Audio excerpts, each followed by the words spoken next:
Hey guys, my name is Sabir Bhatti. A very, very warm welcome to another episode of the Sabir Bhatti Show, the place where I interview interesting people with interesting perspectives. My guest today is Emily Thiroux Threatt. That's spelled Emily Thiroux Threatt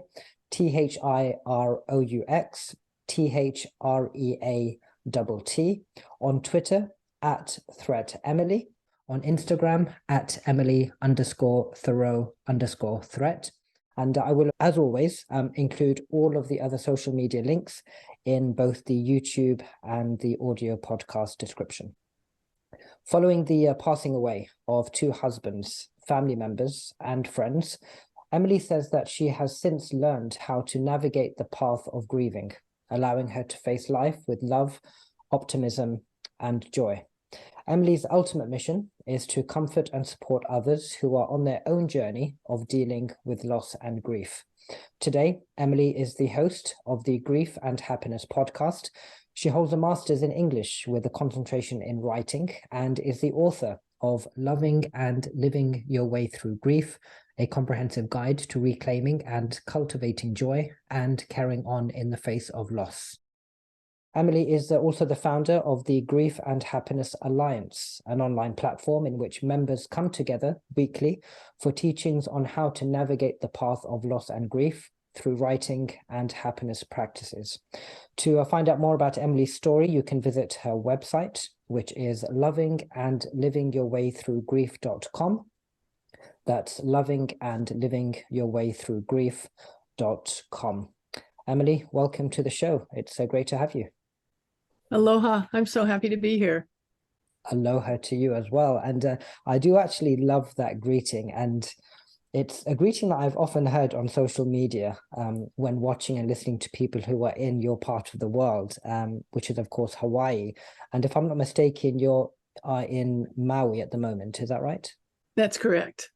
Yeah, and there's a very nice ring to aloha. It sounds very upbeat and very bubbly. Even when we were engaging on email over the last few weeks, you open the conversation with aloha, and there's certainly something very uplifting about it. Do you get that sense as well, since you've been in that part of the world?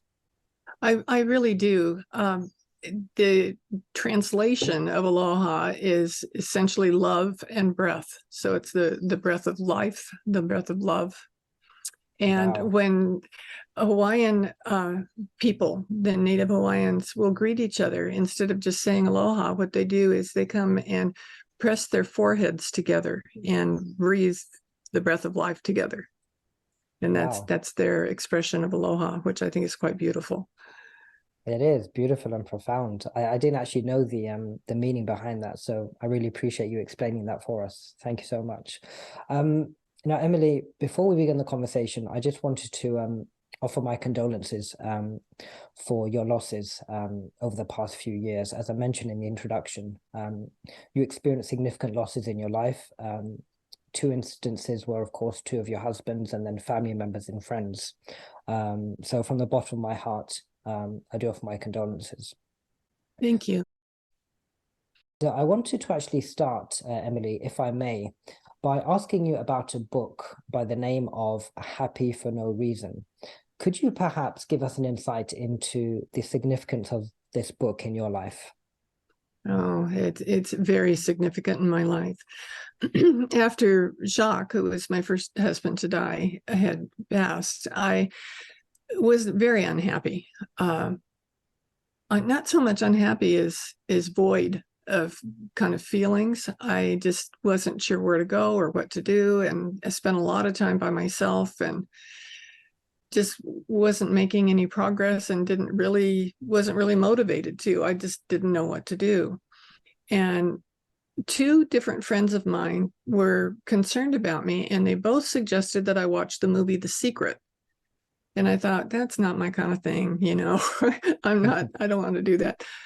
But both of them, on different instances, really encouraged me. And I thought, wouldn't hurt. So I watched it. And one of the people on there, one was Michael Beckwith from Agape International Spiritual Center, who turned out to be a childhood friend of my husband, Ron. but it was my first introduction to Michael Beckwith. And another person, and Jack Canfield was on it, who the Chicken Soup for the Soul man, who's brilliant and incredibly kind, and Marci Shimoff. And Marci Shimoff wrote Happy for No Reason. So after I watched the movie, it suggested writing a gratitude list. And I thought, oh, come on, but then I thought, why am I fighting trying to make positive changes in my life right now? So I just started writing the list, and I actually got hooked on writing things that I was grateful for.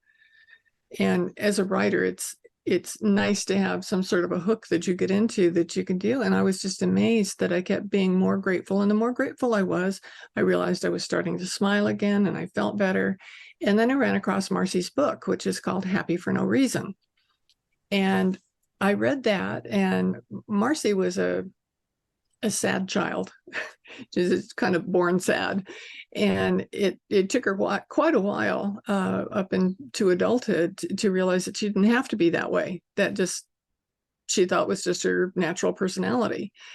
So she started researching what happiness is, and she got stories from people that she interviewed all over the world and figured out a way to explain happiness, and then different things that you could do to increase your happiness. And I thought, well, that's what I need right now. So I read it, and it was beautiful. I was so glad that I read it. And then I was actually able to put a lot of what was in the book into practice in my life. And after Ron died, I did much better after Ron died. The circumstances were very different between the two husbands. And I was trying to figure out what to do, and I started writing about it because, as you mentioned, I'm a writer. I've written 3 college textbooks in addition to Living and Letting Your Way Through Grief. So it was just natural to me to write about my grief and what I was experiencing and what I was doing. And so in doing that, I found things that were really helpful to me, and I thought, I've got to share this. So I didn't really know that many people on Maui at that point. We'd only lived here for 2 years, and those last 2 years with Ron were lots of being together and taking care in doctors and hospitals and all that sort of thing. So I thought, who would I teach this to? So I put on Meetup, an app online that if people wanted to learn how to write in a way that could help them with grief, to come on over to my house on this date and time.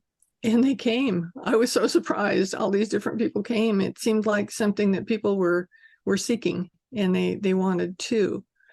And we became a kind of close-knit group that did very well till the pandemic. And most of them weren't terribly computer savvy and weren't interested. They were interested in the person-to-person thing. So I didn't want to stop. So I took it online and developed a whole new group of people, and while still staying in touch with my friends here on Maui. And then I wrote my book. There's another story for how the book happened to come to be. But once it came to be and I was working on marketing the book, I kept thinking there's something missing, and I couldn't figure out what it was. So I happened to notice it. One of those things that came to me, because it was supposed to online, something about the Happy for No Reason certified trainer program that Marci Shimoff had, that she put together. And instantly I said, that's what's missing. We're dealing with grief, but the whole point is to be able to be happy also, because so many people and all the different things they do to deal with grief will kind of keep them down, keep them in this sad place. And I don't want you to stop grieving. I don't think people do stop grieving, but I do believe that you can be happy again. So I signed up for the program, and I'm now a certified Happy for No Reason trainer. And the book has just been incredible in my life, and the changes that it allowed me to make and the ways that I can help other people. And the Grief and Happiness Alliance was birthed from that.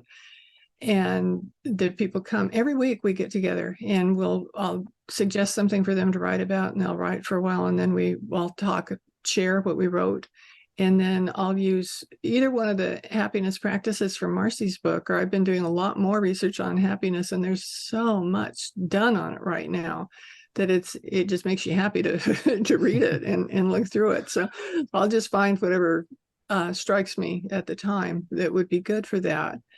So I highly recommend her book, Marci Shimoff, Happy for No Reason. And I know it made a big difference in my life, my grief process, and how I help others to deal with grief.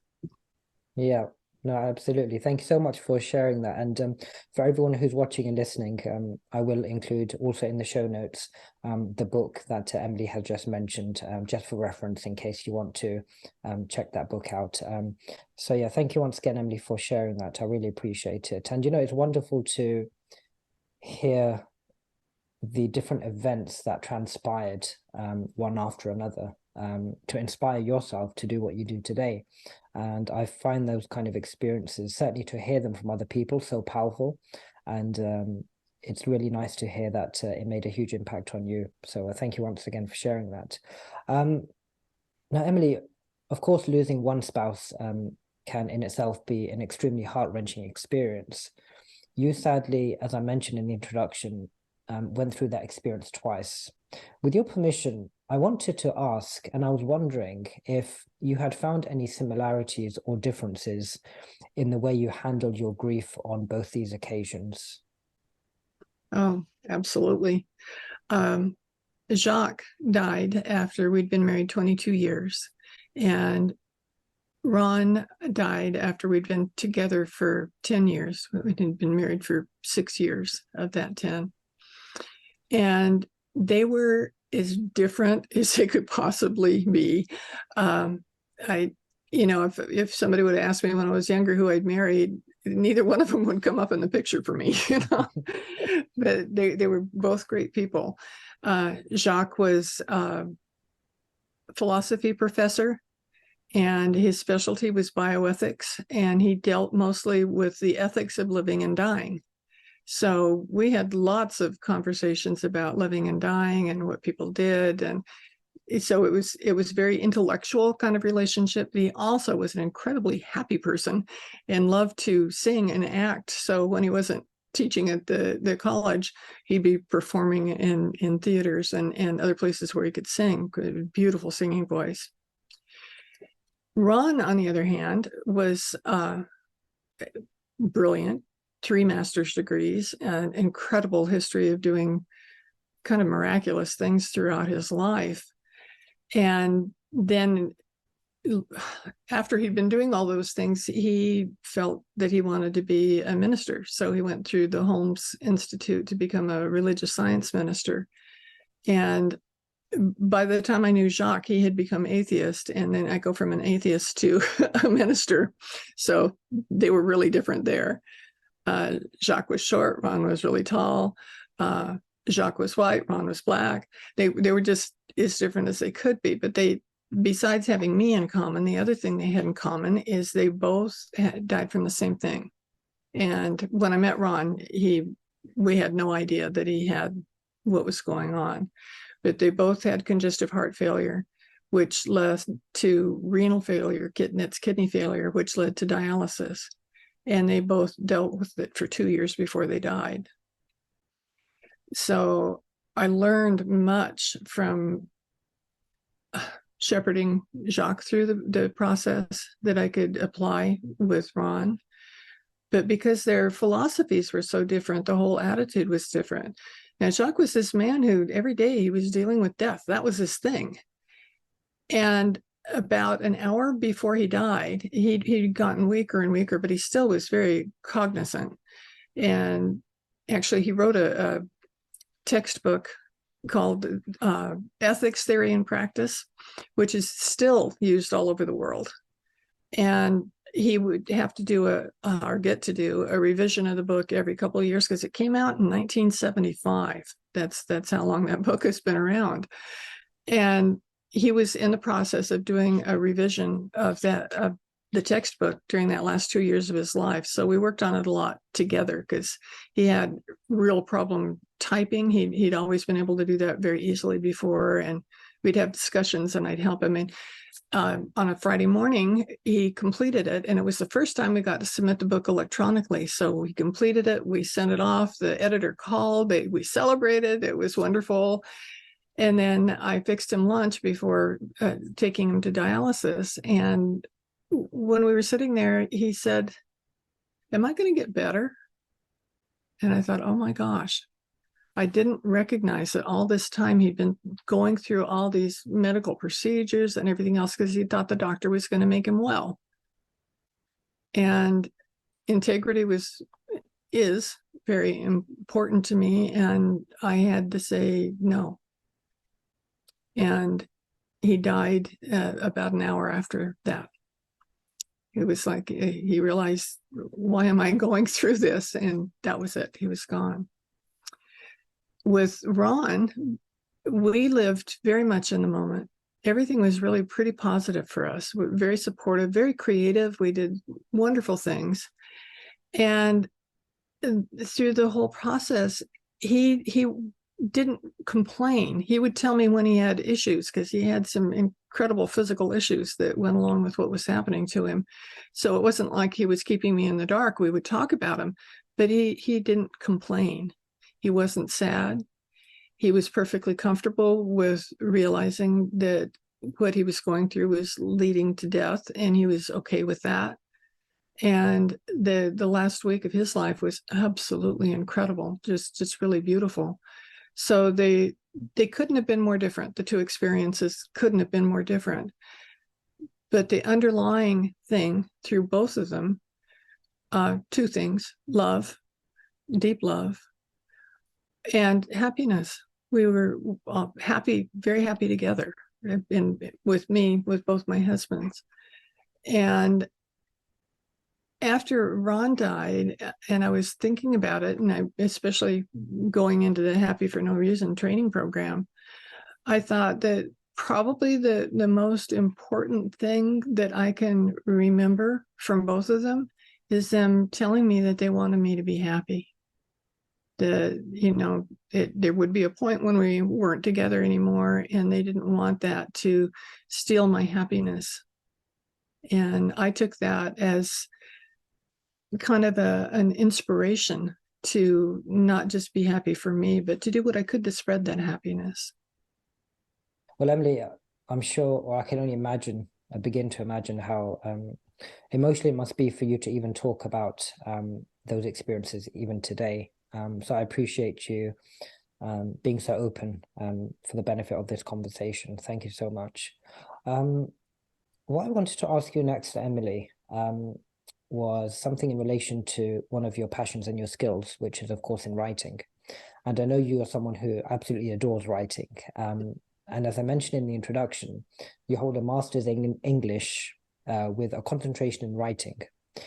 What would you say it is about writing that you find so inspiring?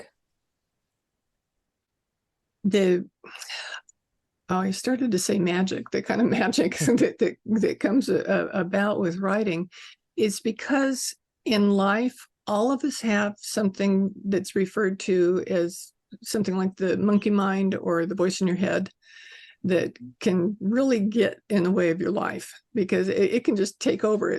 I could do this, I could do this. I picture it as something kind of bouncing around inside my skull with going lots of different directions at the same time.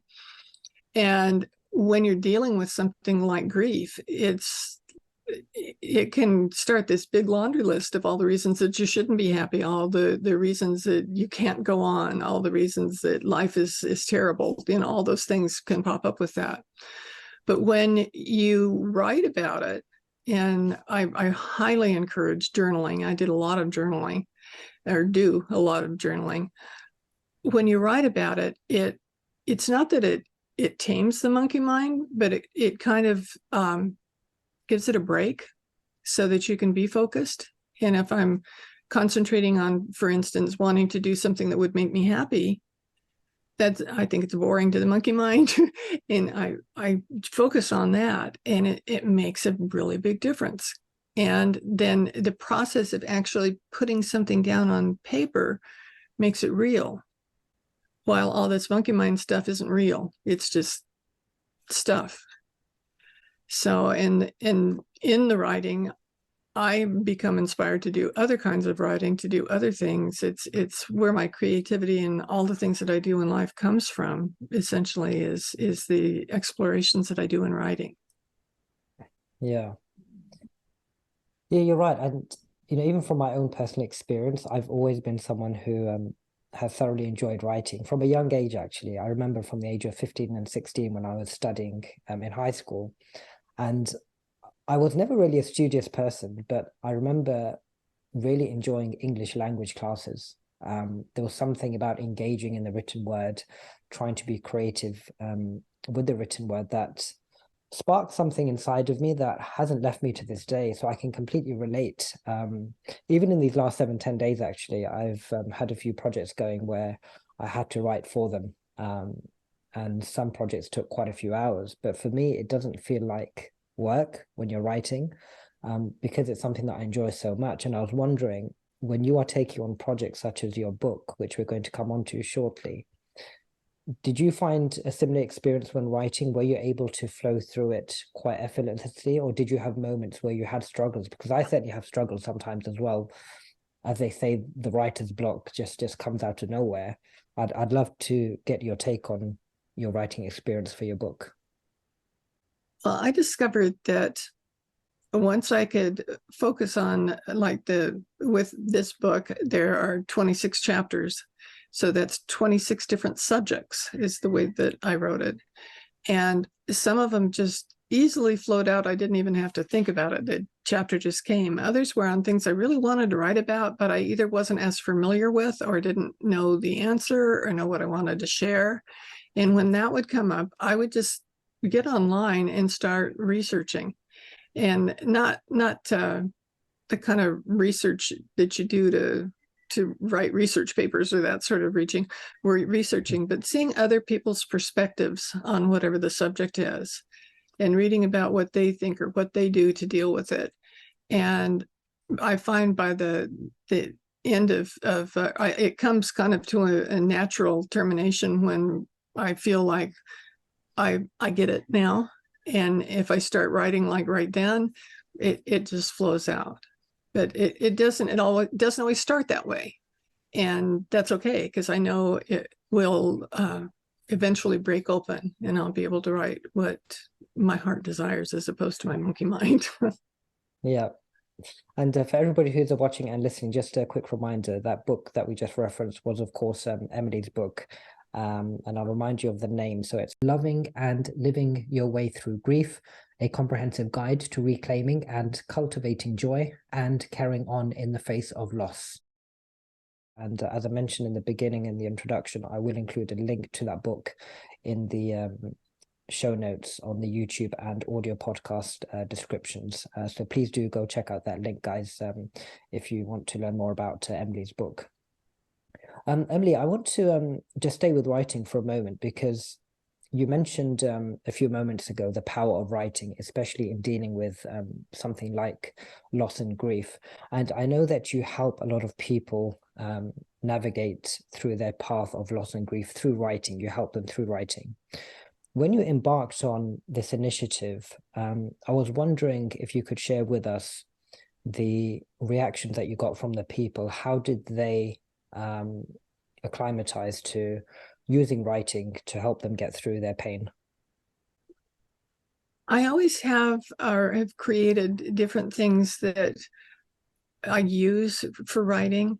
Frequently, I'll have something just come off the top of my head and it turns out to be perfect for that group for that day.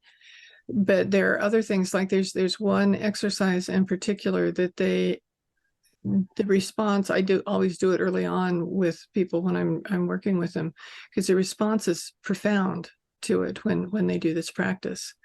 And it's something I highly recommend to anybody. And that practice is to write a letter to your loved one who has transitioned and say whatever it is that you need to say. And it can be anything from an apology to a gratitude, whatever it is that comes out. Just write it until you're done and sign it in a way that you would a love letter to your loved one.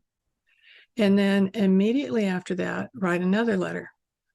and that letter will be from your loved one to you. And I haven't had anybody yet that wasn't surprised by what came out in that letter and grateful for what came out in that letter. So I encourage them to do that, like to get started with me. That's a really good way to start. But then when things happen, like if a birthday or an anniversary or a particular memory, you drive by a place that something significant happened that triggers you, take that as an opportunity to write a letter. And with me, with having two husbands, I like them being separate. It's not like I'm just dumping all my grief into one category, but I can keep them in my own feelings, my own relationships with them by doing that. But it's also helped me with things like my parents, my sister, my friends, my aunts and uncles. At some point, I've written just about everybody a letter now, and it's pretty fascinating to see how that all works out. Yeah, that's very moving. As you were speaking and explaining the idea of writing letters, both from yourself to your loved one and the loved one to yourself, it's quite moving. These are things you normally see and hear in things like movies, but you never really think to actually practice it yourself in real life. And just thinking about it, it's quite a powerful thought even to have, to write to someone who's no longer with you. And I actually wanted to ask you this next question a bit later on, but I'm going to bring it forward to ask you now because it's quite fitting to what we're just speaking about. And what I wanted to ask you was, over the last few years, about 10, 15 years, so the first person I'd say in my family who passed away was my grandmother, quite a few years ago in the mid-90s. And then my great-grandfather passed away. And then it was my mother's sister who passed away, and her second sister passed away within the last year or so. And the more deaths we have in our family, you then start paying more attention to a scenario where you lose someone who's very, very close to you. So I have cousins in my generation who have lost their parents, but we have never experienced that ourselves. So there's only one or two cousins in our family who've gone through that. And I can only begin to imagine the pain and grief that they went through and are still going through today. So my question to you would be, from your experience of helping so many people and also your own loss in your life, how does one prepare for such a situation of losing an extremely close member of their family, such as, say, a sibling or even a mother or a father? I believe that if you know somebody is in the process of transitioning, that it's very important to listen to them. You can talk to them, but it's very important to listen to them. And I think if you write down the kinds of things that they're telling you, that can become a comfort to you, or just a feeling good that you've got that knowledge that you didn't have before. And that can be a really good thing to do. When Ron died, I know one of the first things I thought of was that we left nothing unsaid. So it wasn't like, oh, if I'd only said this, or oh, if he'd only told me about that. It was very comforting and easier to deal with by having that. And unfortunately, a lot of people don't have an opportunity to do something like that, because the death can be tragic and sudden. A workplace accident. One of our friends, actually the best man from our wedding when I married Jacques, was killed in a head-on car collision on his way home from our house. And those are things that you didn't get a chance to listen or say what you'd like to. So writing can really come in handy then, where you work it through yourself without the interference of your monkey mind by just writing it out. Nobody has to read this writing. You can burn it when you're through. Whatever you do, it's the process of the writing that really helps. But I think one thing to think about if you find yourself in that situation is to be honest with yourself, to be caring with yourself, because you can't take care of anybody else if you don't do adequate self-care. And that really helps a lot. And leave nothing unsaid. If there's something you always wanted to tell your aunt, tell him. If there's something you always wanted to know about your uncle, ask him. Have those conversations when you can have them, instead of regretting that you didn't do it when you could. Yeah, no, definitely food for thought. And thank you so much for those wise words and your advice. I really appreciate it. Now, Emily, we were, as you know, speaking off air over the last few weeks over email in preparation for this conversation. And through these conversations that we had, you mentioned that whilst being on this path of helping others, there was a period in which you began to realize the differences in how people reacted to loss.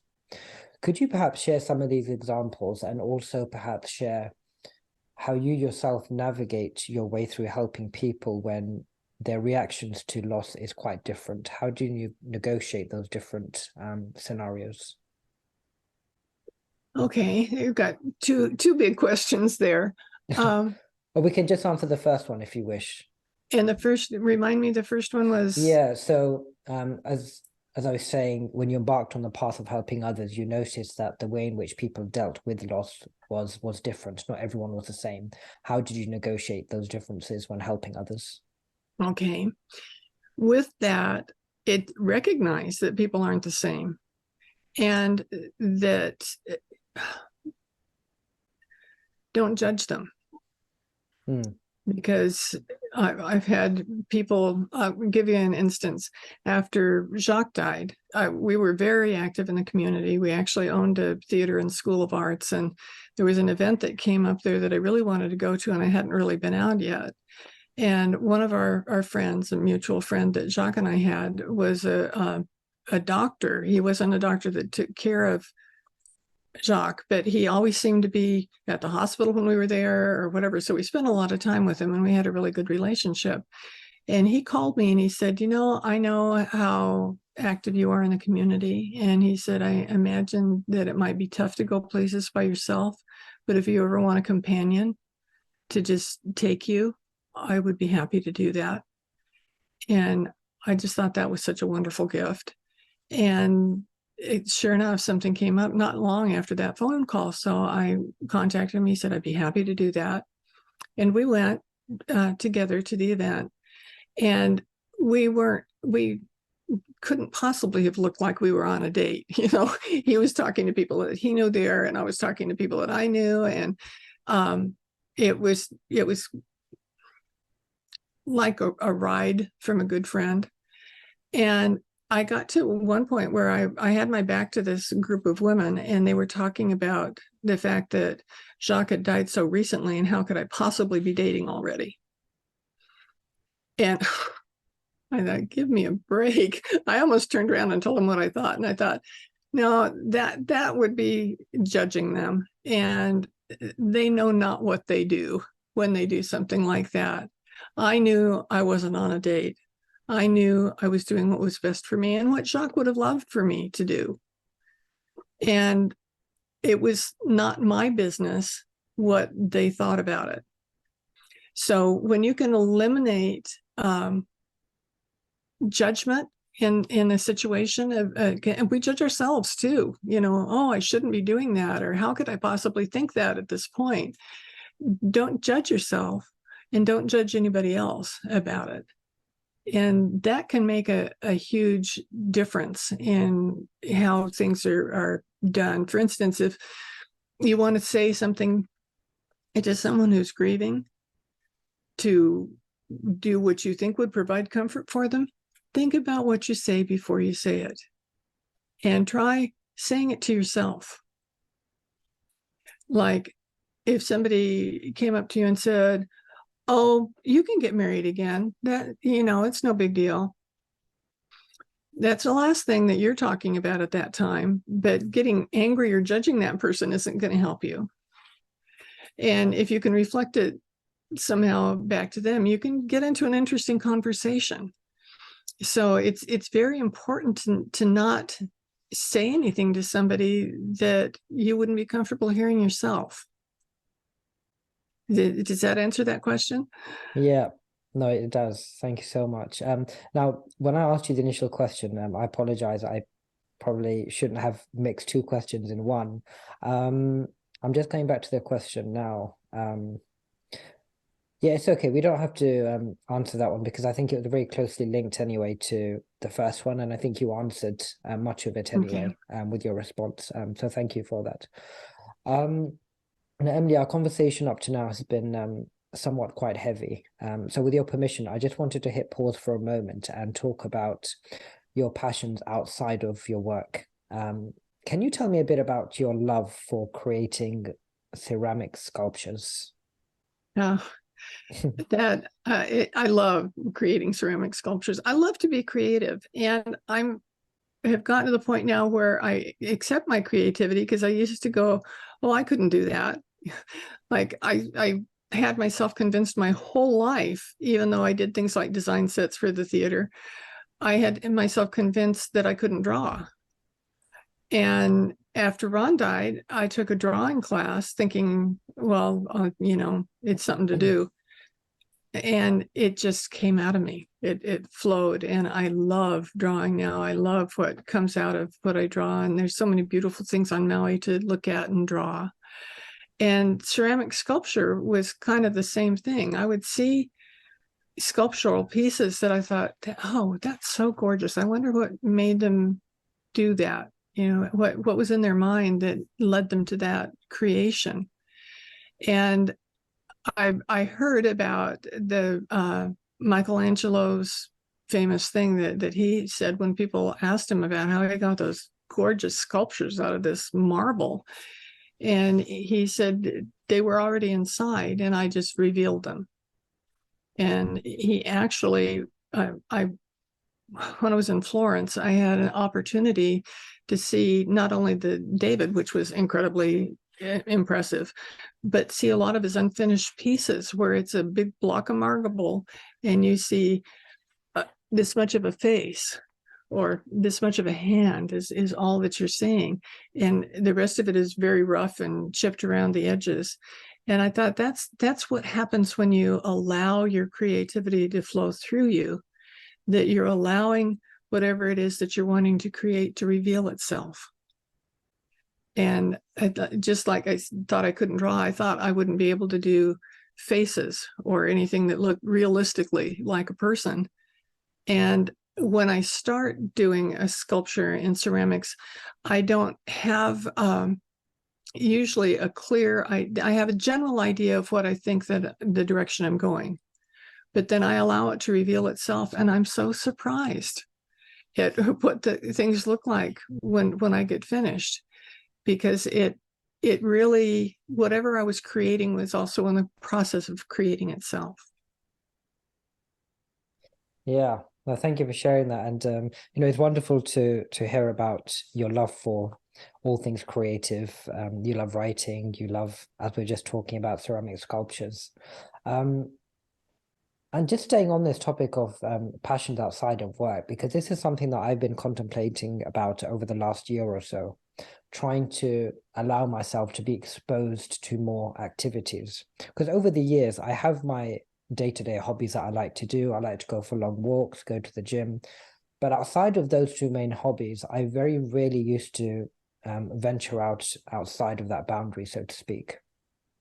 So I make more of an effort now to watch performances, such as going to the local theatre, whether it be a play or a musical performance, for example.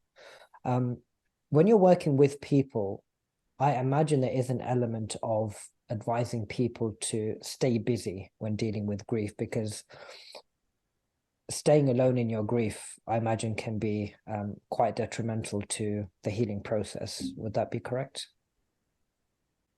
Sort of.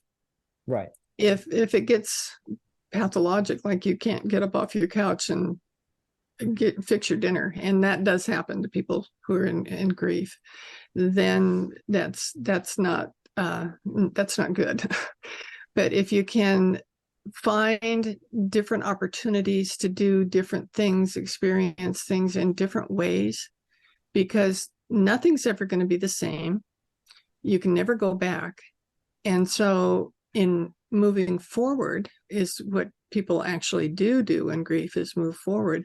Whatever you can discover on the way to open different opportunities or different interests to you than you would have thought about before can make a huge difference to do that. I got actually started in ceramic sculpture after Jacques died. And I do ceramics in general too, like on the wheel and stuff, but my passion is for the sculpture. And I had always thought it would be neat to learn how to do that, but never had done anything about it. But a friend of mine said, they're doing a ceramics class up at the community college. You want to take it together?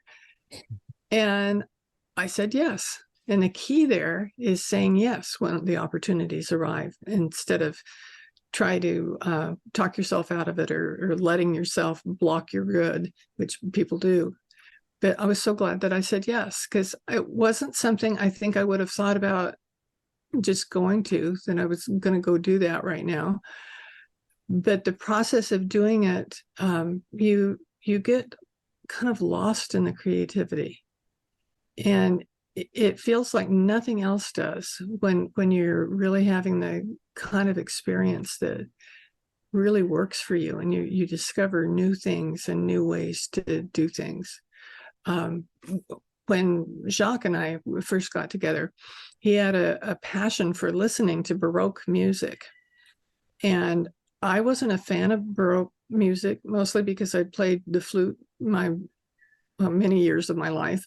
And it's so complicated to play on a flute that it would be very frustrating when I did it. So I just kind of wrote it off my list of anything I'd be interested in.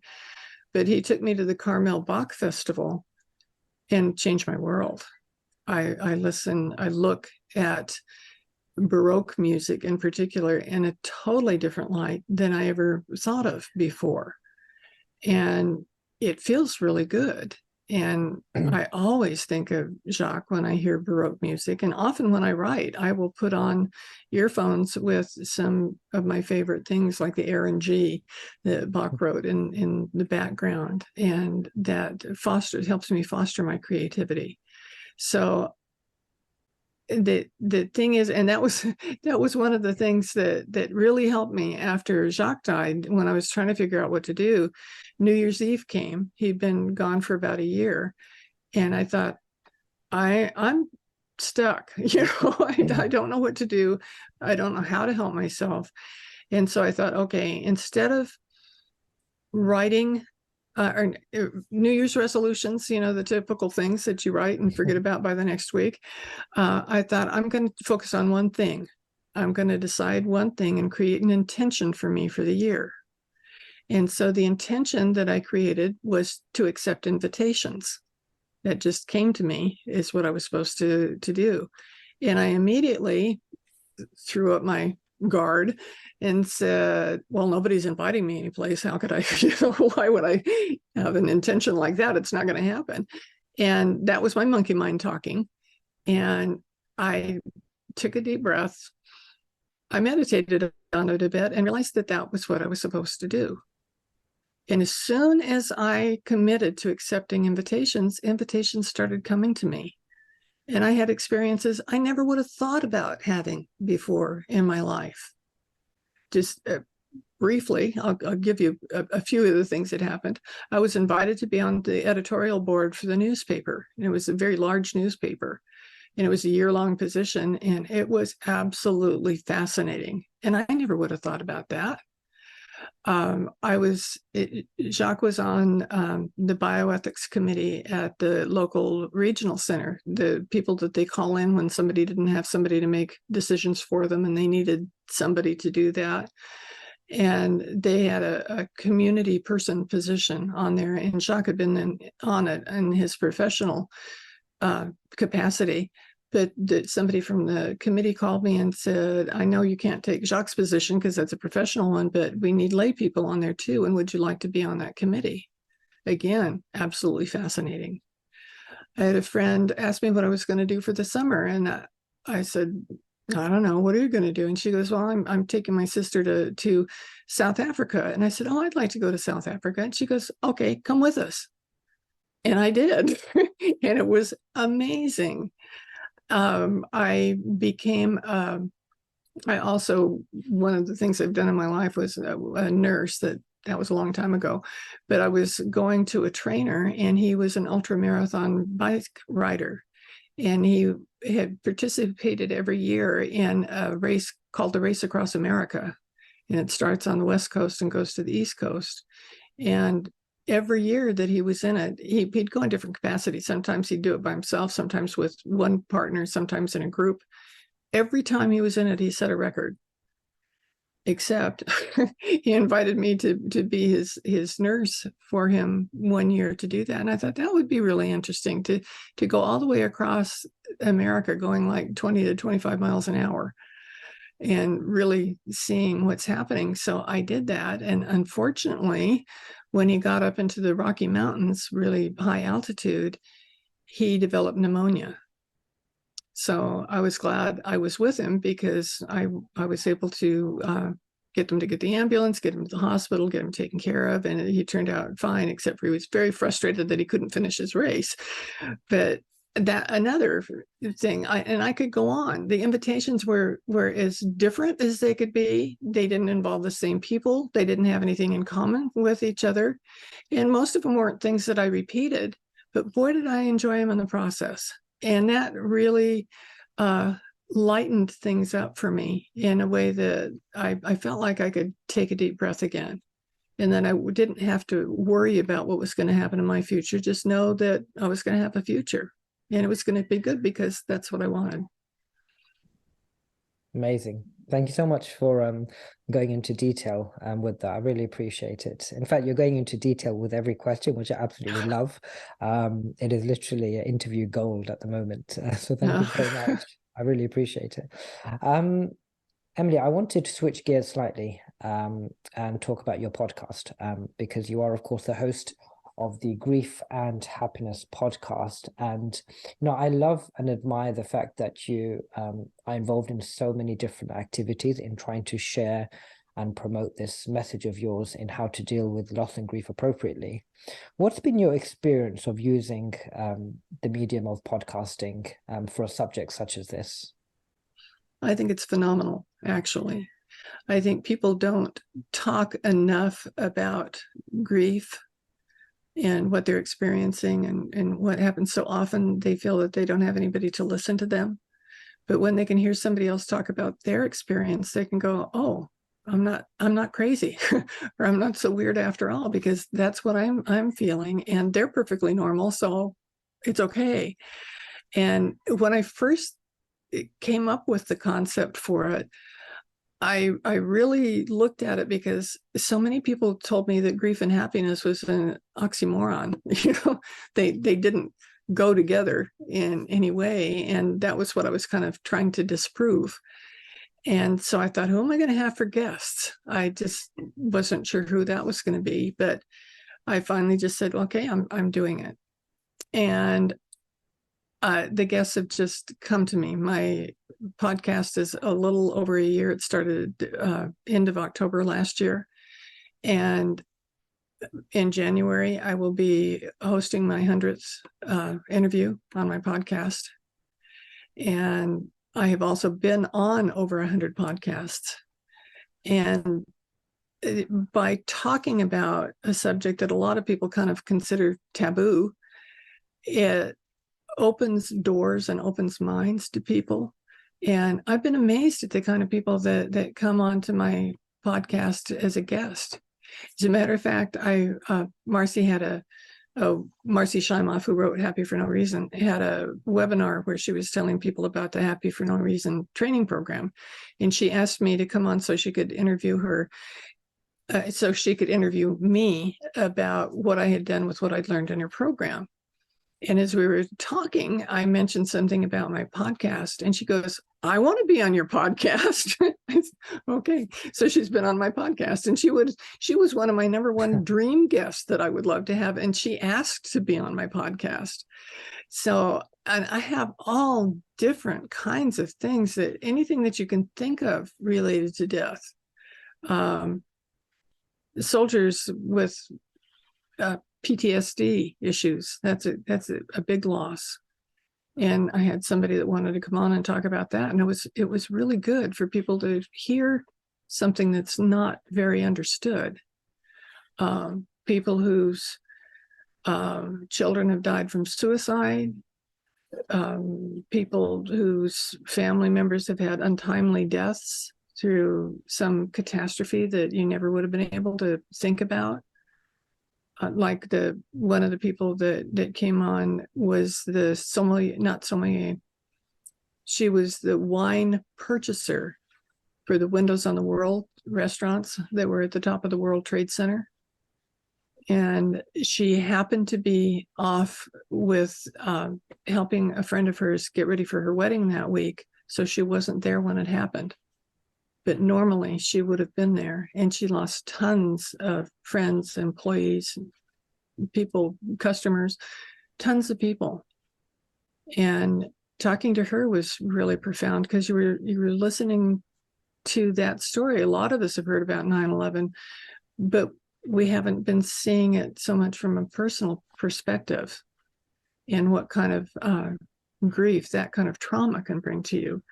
So I've had no problem getting people to be on my podcast, and have had just wonderful conversations. And I've had people tell me that they are so happy that they found it, because it gets them to think about things that they'd never thought about before, never even considered before, and they felt better that they did.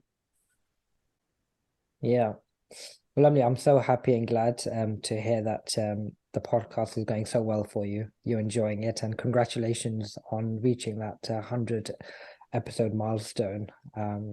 It's a phenomenal achievement, and it just shows how consistent you've been in the process. Because certainly from my experience doing a podcast, sometimes you do need that extra motivation sometimes just to carry on. Booking in guests and researching, finding guests. And I do find it challenging sometimes. So I really appreciate it when I hear success stories from people like yourselves, who have really stuck at it and reached that 100 episode milestone. So congratulations again. Phenomenal achievement. And I wish that it continues going from strength to strength, and that you continue enjoying the process as well. And I'll certainly begin now to start tuning in to the podcast for sure. Yeah, I'll certainly put that on my list of things to do. And yeah, one thing that I can add to that I think is very interesting, with doing all this work, I'm meeting people all over the world. Exactly. And that's fascinating. Normally I live in one of the most remote places. Hawaii is in the middle of the Pacific Ocean, and it is as remote as you can get. Yeah, I never would have been having all these wonderful conversations and meeting people in Spain and the UK and New Zealand and Singapore, in all over the world.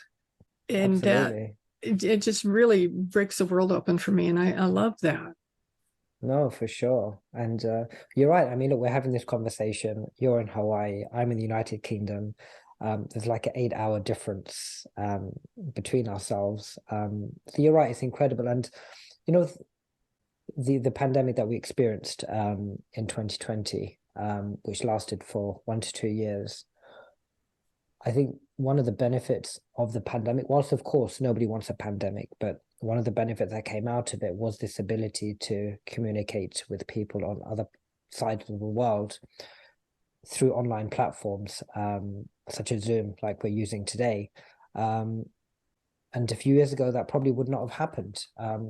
Platforms like this were used solely for the office to communicate with perhaps colleagues who were not in for a day or two, but not for this prolonged period of time, where we're now able to have full-on conversations for an hour, sometimes longer, through the internet. And you're right, It's truly amazing and special.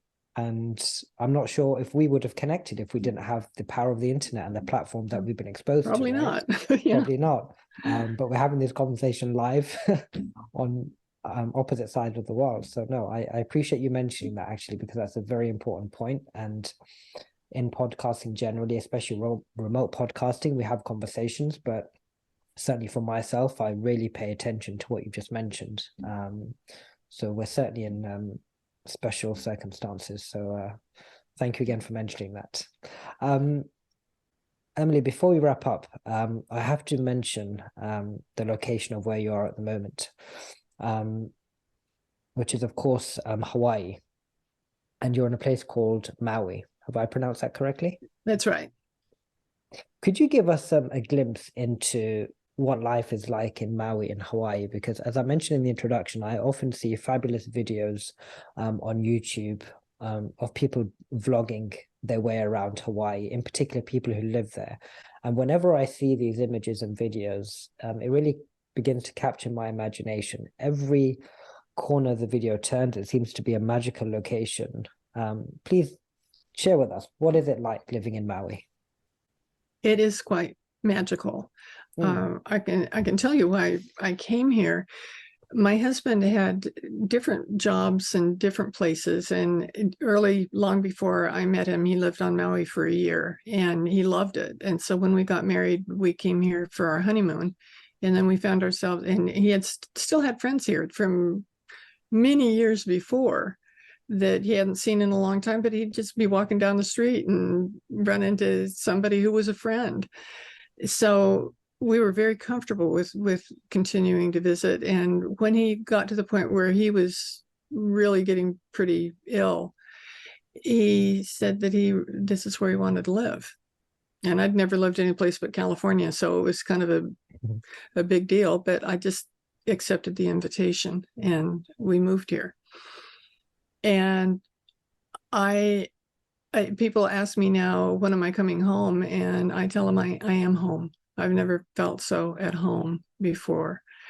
I live in an area called Upcountry, which is on the side of Haleakala volcano.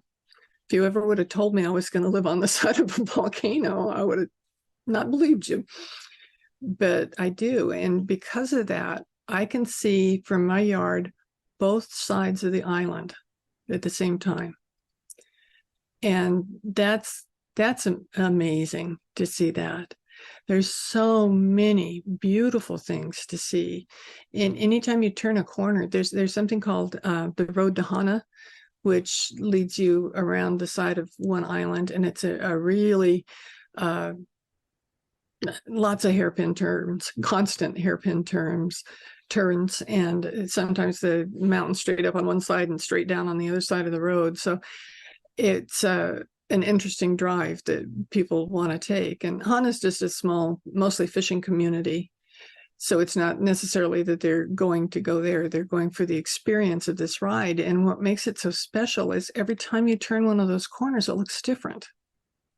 There's different vegetation growing, a different waterfall, lots of waterfalls on that road on the way up there. There's a black sand beach that you go by. Everything is just so incredibly beautiful. I recommend to people when they want to go on the road to Hana to not drive themselves, because you'll miss so much. You want to be able to look out your window the whole time because it's astoundingly beautiful. And Haleakala, which I mentioned, is a little over 20 miles. The peak of it, the crater, is a little over 20 miles from my house. It takes well over an hour to get there because, again, it's up a pretty straight mountain, and so they have to zigzag up the mountain, and you can't go fast. But you get up there, and it's like being in another world, on another place, like you're on Mars, because there's lots of red dirt, and everything's soft, and no sharp edges anywhere. It's gorgeous, just incredibly gorgeous, and something you would never see anyplace else. The other thing that you won't see more than once are the clouds. The clouds are amazing. The sky's almost always clear blue, unless it's raining, which is a really good thing. But when they're clear blue, these big white puffy clouds that go across are just astounding. You're going to have to experience it. And on our license plates on our cars, there's a rainbow. And the rainbow is there because you see rainbows constantly on these islands. They're just all over the place, and they're big and beautiful and spectacular. Or they might be just a section of a rainbow that looks like a tree trunk that's real wide with black clouds over the top of it. And where we live, Ron and I used to sit on our lanai, which is what they call like patios or decks in Hawaii. We would sit out there, and we're so high up that we could see the top of a rainbow. And so we would say to each other, we live over the rainbow. So it's just, and the fish, one time when I was at the beach, it was a time during the pandemic that people weren't going to the beach all the time, but every once in a while people would go out, and you'd never see anybody when you were out there, which was a phenomenal experience. But there was, the sun was shining on these waves that were coming in that were 3 feet high, probably. And I looked at it and I said, it looks like the water's gold. And a friend was there with me, and he said, I can see the gold, but so we kept watching it, and we discovered that it was these great big fish that were gold, that were just shimmering through the sun coming through the water, because the water was so clear. When there were no tourists here, you wouldn't believe how clear, and with the beautiful shades of blue in the water. Just is absolutely gorgeous. So to see these fish, they were like surfing, they were, every time the wave would come up, they'd be swimming together in it. So there's just tons of different things to see and experience. And the people who live here are so incredibly kind and beautiful people. And it's a magical place to live. Yeah, no, it certainly sounds it from the way you're describing it. And yeah, as we mentioned before we began, it's been on my bucket list for a while. But I've never had the opportunity or the chance yet to travel to that part of the world, to Hawaii. But yeah, you never know. It may happen. And if it does, I shall let you know. And if our calendars align, maybe we can meet and go for a coffee or something. You I would be my love tour that. guide, perhaps. Yes, I'd be happy to. I love to do that. And I've had really cool experiences with that too, with friends that I haven't talked to or seen in years will come and visit me. Yeah. My podcast, the people that it's produced by Jenny Media, and one of the people that works there, as like an assistant to Jenny, was coming to stay with some friends in Maui. And so she contacted me. She goes, I'd love to meet you. So we got together and had coffee, and actually we had lunch, and Jenny surprised us and had paid for it. So I never would have met her any other way. I had somebody come to visit me twice from the Washington, D.C. area, because we were in one of Marci Shimoff's programs together. And so she came and stayed with me for a few days each time. And it was so neat to connect with somebody like that. Jacques' cousins, two of them, one's in her 80s and the other is in her 90s, came together to visit and stayed with me for about a week. And it was magical. It was just amazing. I got to know them in a way that I never did when we lived on the mainland, because we just didn't take the time to visit each other. So you get to meet all kinds of different people, see all kinds of different changes, and Yeah. it's really wonderful. I had a student come visit me because I teach writing at the university, and one of my students actually came to visit me because he was coming over with his family, and so he contacted me and said, "Can I meet you?" So I had him come up to the house, and it was when Ron was still alive. We had the best conversation. He brought his new wife, and it was so cool. So it just opens the doors to opportunities you wouldn't have thought about any other time. Yeah, no, you're absolutely right. And as you were speaking, I was just thinking about the guests that have been on this podcast. I'd say probably only 3 or 4 people I've actually met in person. One was my best friend. the other was a lecturer at university who helped me tremendously many years ago. And then there was this photographer who I bumped into in a previous career. But aside from that, everyone else has been remote, people who I've never met. So if I ever got the opportunity to meet people who I've interviewed remotely, that would be an absolute dream for sure. Emily, we are coming to the end of the show. Before I remind everybody of how to follow your work and get in touch, I wanted to ask if there was anything that you wanted to mention that perhaps I've missed out through my questions, or anything else you wanted to mention. Please feel free to do so.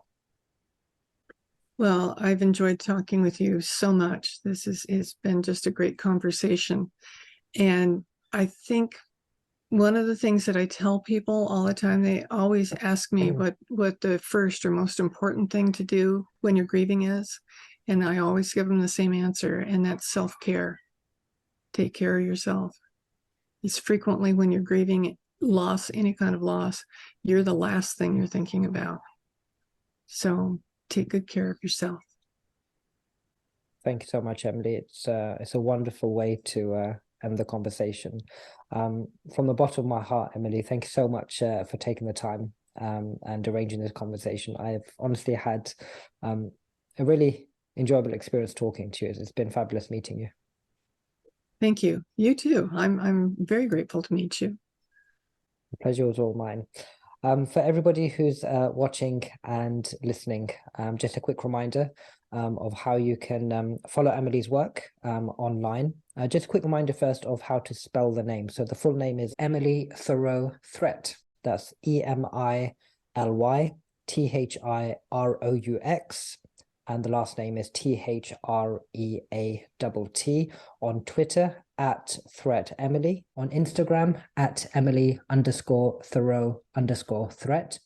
And to find out more about Emily's story and the work that she's doing, you can visit her website, which is lovingandlivingyourwaythroughgrief.com. I'll say that again. So that's lovingandlivingyourwaythroughgrief.com. And also Emily's book, which is of course titled Loving and Living Your Way Through Grief, a comprehensive guide to reclaiming and cultivating joy and carrying on in the face of loss. As I mentioned earlier, I will of course include all of Emily's social media handles, including her personal website and the book link in both the YouTube and the audio podcast description notes. So please do go check out all of those links to find out more about Emily and her fabulous work. Thank you so much for tuning in to this wonderful episode with Emily. I hope you enjoyed it as much as I have. Until next time, do take care of yourself. Have a blessed day. Bye-bye.